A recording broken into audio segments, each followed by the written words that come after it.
नमस्कार। हर माँ-बाप अपने बच्चों की पढ़ाई-लिखाई और सुख-सुविधा के लिए कभी-कभी अपनी औकात से बाहर जाकर के हर संभव प्रयास करता है। वो वो सब कुछ देना चाहता है जो उसे उपलब्ध नहीं था। वो अपने त्याग करके, अपना मन मार करके, मन महसूस करके बच्चे को खुश देखना चाहता है और बच्चे को हर फैसिलिटी अवेलेबल करा देना चाहता है।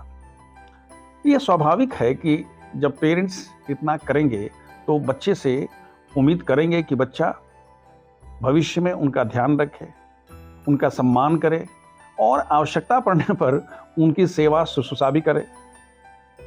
लेकिन पेरेंट्स को बच्चों से कितनी उम्मीद करनी चाहिए, आइए इस गौरैया की छोटी सी कहानी से जानने की कोशिश करते हैं।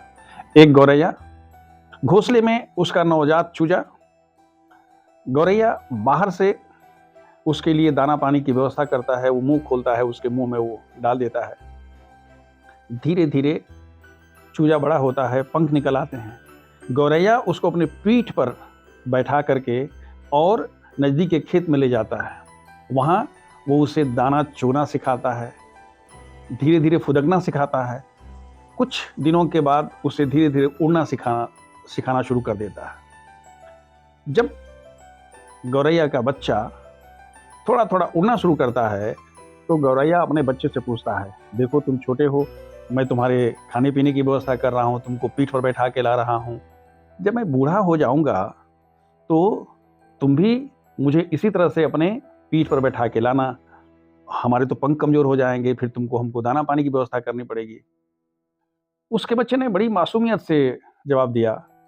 उसने कहा कि आपके पंख कमज़ोर हो जाएंगे, आप घोंसले में पड़े रहेंगे, आपके दाना पानी की व्यवस्था तो हो जाएगी, लेकिन मैं आपको अपनी पीठ पर बैठाकर खेत में नहीं ले जा सकता हूँ। गौरैया ने पूछा क्यों?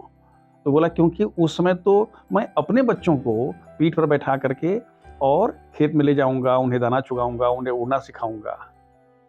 दोस्तों, हर माँ बाप चाहता है कि बच्चा उसको अपनी पीठ पर बैठा करके खेत में ले जाए, उसकी सेवा करे, लेकिन हमें एक समझदार माँ बाप की तरह से व्यवहार करना चाहिए।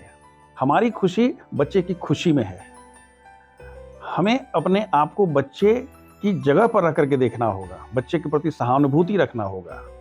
बच्चों से सिर्फ उम्मीद करना कि बच्चा ये करेगा क्योंकि मैंने किया है, यह बेईमानी है।